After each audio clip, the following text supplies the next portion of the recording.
Imagine the ground shifting beneath your feet without warning this year. Many people feel that seismic shift in systems, relationships, and careers all around them.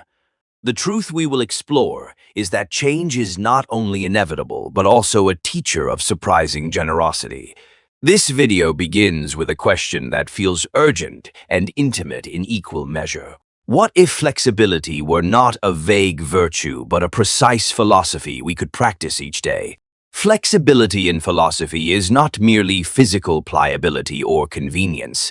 Philosophers have used flexibility to mean mental openness, practical judgment, and a capacity to respond to unpredictable circumstances. Over centuries, thinkers from Aristotle to modern pragmatists reframed human life as an exercise in continual adjustment. To understand flexibility, we must look at three levels at once: conceptual clarity, lived practice, and moral valuation. Only by weaving those strands together can flexibility become more than a buzzword and instead become a form of wisdom we actually use. At the conceptual level, flexibility means holding beliefs lightly enough to change them. This intellectual humility allows us to update models when new evidence arrives, avoiding brittle certainty that collapses under pressure. Flexibility also means selecting means suited to ends rather than clinging to one method as if it were sacred. That implies a mindset that prefers adaptation over purity, experimentation over dogma, and iterative improvement over perfection.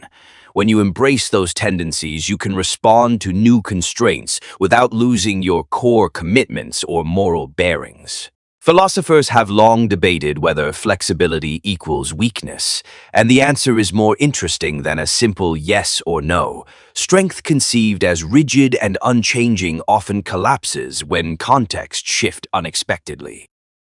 Conversely, resilience built on responsiveness tends to survive longer and serve human flourishing more reliably. Consider strength as a spectrum that includes both firmness in values and fluidity in strategy, rather than a binary between hard and soft. This synthesis reframes strength as intelligent responsiveness rather than blunt endurance of strain. The Stoics provide one of the richest philosophical frameworks for thinking about flexibility. For Stoics, externals are changeable and indifferent, while inner judgments are what we can control and refine over time. Their practice trains attention to where power actually resides, converting turbulent events into opportunities for skillful responses. This Stoic approach does not celebrate passivity but disciplined engagement with reality as it is, coupled with clear priorities and steady practices. In that way, Stoicism teaches flexibility as an art of calibrating desires and choices to circumstances with equanimity. Flexibility versus weakness is a moral battleground that shows up in everyday choices. When someone adapts for expediency and abandons core values, that is weakness, and we should call it out honestly. When adaptation preserves what matters while shifting secondary commitments, it is a form of courageous intelligence. Learning to discern those differences requires reflective practices that test motives, consequences, and loyalties over time. Those practices transform reactive flexibility into principled adaptability that strengthens rather than erodes character. Psychology gives us models for how flexibility supports resilience in the brain and behavior. Cognitive flexibility allows people to switch perspectives, reframe problems, and avoid rumination that saps energy and clarity. Emotional flexibility helps regulate feelings without being overwhelmed by them, enabling more skillful action in stressful moments. Together, these forms of flexibility create a feedback loop where small adaptive choices increase competence, which in turn makes future adaptation easier and less costly. That compounding effect is why flexibility is so often a decisive advantage in long-run outcomes. Developing adaptability is less about talent and more about habits we cultivate deliberately over time. Simple practices like seeking disconfirming evidence, experimenting in low-stakes contexts, and varying daily routines build a muscle for change. Small, Intentional exposures to novelty increase tolerance for uncertainty and reduce the visceral shock of disruption. These practical steps are not glamorous, but they compound into psychological resources that transform crisis into manageable puzzles. Over months and years, those routines accumulate and become the invisible scaffolding of resilience. Philosophical flexibility asks us to reframe failure not as moral catastrophe, but as informative feedback. When we treat mistakes as data points about strategy rather than judgments about identity, we remain capable of pivoting intelligently. That reframing reduces shame and increases the probability of subsequent learning and growth. People and institutions that adopt that orientation are more innovative, more durable, and more humane in their responses to setbacks. This is why philosophy matters. It gives frameworks that change how we interpret every trouble we encounter. Stories help illuminate the abstract idea of flexibility in visceral terms we can remember. Consider a captain who changes course when storms appear instead of insisting on a predetermined path at all costs. That captain preserves crew and ship, displaying courage that requires both humility and decisiveness under pressure. Similarly, real-world innovators pivot when markets change and governments adjust policies when conditions shift, each practicing a nuanced form of philosophical flexibility. These stories teach us that adaptability is an active art, not passive surrender. Modern life presents unique pressures that make practicing flexibility both essential and difficult. Complexity, speed, and interconnectedness multiply the unpredictability of outcomes across work and relationships. Meanwhile, social incentives often reward dogmatic certainty over nuanced adaptation, creating cultural friction against flexibility. Recognizing those structural pressures is the first step toward designing environments and social supports that encourage adaptive behavior. By changing reward systems and norms, we can make flexibility the socially legible and valued response it deserves to be.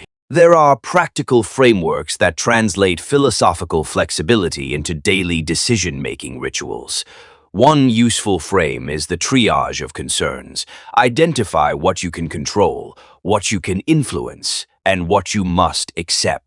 Another productive practice involves setting flexible goals with anchored values and variable tactics. When you pair those frameworks with regular reflection and honest feedback from trusted peers, adaptability becomes proactive rather than reactive. These habits convert philosophical insight into reliable competence under pressure. Resilience is often imagined as bouncing back to a prior state, but philosophical flexibility reframes recovery as transformation. Instead of returning to an old baseline, flexible resilience seeks integration of lessons that alter future trajectories. This deeper resilience builds systems and minds that improve through stress rather than merely survive it. That shift has profound implications for leadership, education, and personal growth because it values adaptive learning over nostalgic restoration. It becomes a long-term orientation toward flourishing in changing conditions. Practically wise people cultivate what Aristotle might call phronesis, or practical wisdom, which marries ethical ends to flexible means. Phronesis is developed through experience, reflection, mentorship, and error correction rather than abstract theory alone. It is the capacity to sense what matters most in a situation and choose an action that honors priorities without being rigid. Cultivating this quality requires humility, time, and deliberate practice, but it yields a distinctive power to act well amidst ambiguity. That power is what turns cognitive flexibility into morally grounded resilience and trustworthy leadership. One barrier to flexibility is the cultural allure of certainty and identity protection. People conflate beliefs with self-worth and then defend them like territory, making change feel existentially risky. The philosophical antidote involves cultivating an identity big enough to hold revision without collapse.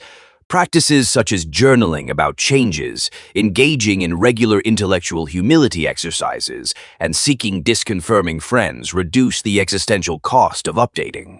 These social and psychological scaffolds make flexibility feasible and sustainable for more people. Technology both tests and trains our flexibility in unprecedented ways, accelerating feedback loops and amplifying consequences.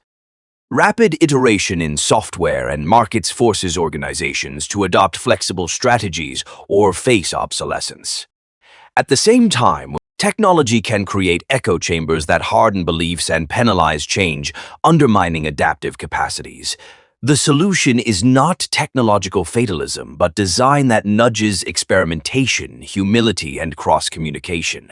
When tech systems are intentionally structured to reward learning over certainty, they become tools for cultivating broad-based adaptability. Flexibility also has a moral dimension when applied to relationships and communities.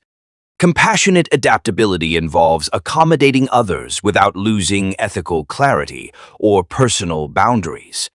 That balance allows communities to evolve while preserving trust and accountability across difficult transitions. Political and social institutions that model this principle tend to resolve conflicts without fracturing, since they prioritize durable legitimacy over short-term victories. Flexibility in social systems therefore becomes a civic virtue as much as a personal skill. Education can intentionally train adaptive minds through curriculum that emphasizes epistemic humility and problem-solving. Instead of focusing exclusively on static knowledge, schools can teach students how to update beliefs, collaborate across differences, and manage uncertainty. These competencies are transferable and highly predictive of success in unpredictable futures. When educators shift metrics towards curiosity, iterative learning, and moral judgment, they prepare students for complex real-world challenges rather than rote reproduction of facts. That pedagogical transformation is essential for cultivating generational resilience. One useful mental model for flexibility is the multiple models approach drawn from varied disciplines. By holding several explanatory frameworks simultaneously, we reduce the risk of single-point failure in thinking. This epistemic diversification creates redundancy that makes reasoning more robust under novel conditions. Practically, this means reading across disciplines, practicing analogical thinking, and valuing interdisciplinary teams that can recombine perspectives into agile solutions. Those habits produce cognitive infrastructure for sophisticated adaptation. Mindfulness and contemplative practices cultivate the inner conditions necessary for flexibility to appear reliably in action. By training attention and reducing reactive patterns, these practices create space for considered choice instead of reflex. Over time, mindfulness increases tolerance for ambiguity and makes recalibration less costly emotionally. These practices are not mystical remedies, but practical training regimes for the nervous system that improve decision-making under pressure. They become tools in a broader toolkit for sustainable adaptability. Leaders who embody philosophical flexibility model a distinctive blend of conviction and openness that inspires followership. They are clear about goals while flexible about methods, and they solicit candid feedback rather than surround themselves with echoing praise. That leadership style is more effective because it learns from reality and adjusts accordingly. Organizations led this way are more innovative and durable because they treat strategy as a living instrument rather than a sacred script.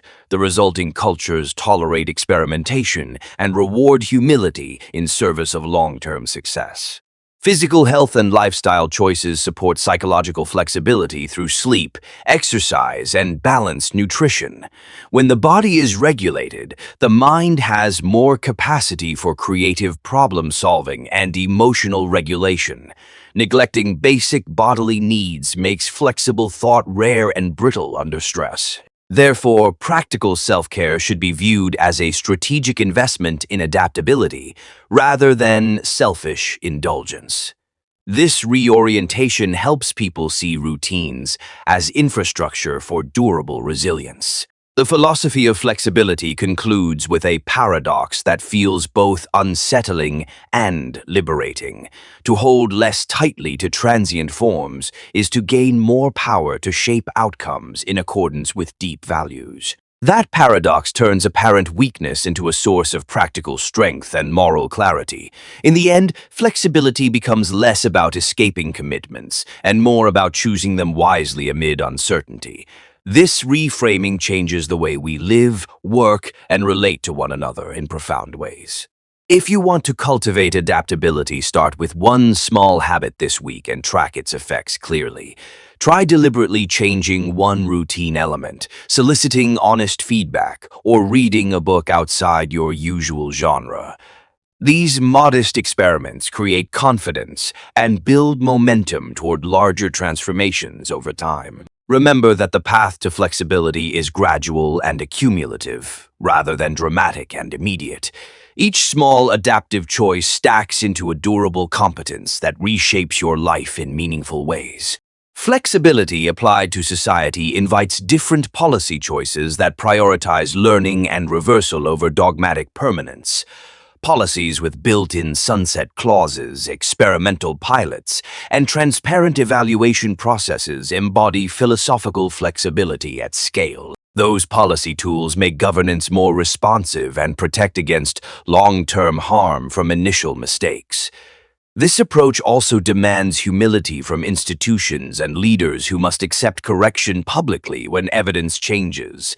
The result is governance that is both accountable and adaptable rather than rigid and brittle. As we face accelerating environmental, technological, and social changes, flexibility becomes a central ethical obligation for individuals and institutions alike. To refuse adaptation when conditions clearly demand new responses is to choose avoidable harm. Conversely, to embrace adaptive responsibility is to steward greater possibilities for flourishing across generations. This moral framing asks us to expand our circle of care and include future unknowns in our current deliberations. The ethics of flexibility therefore link prudence with compassion across time.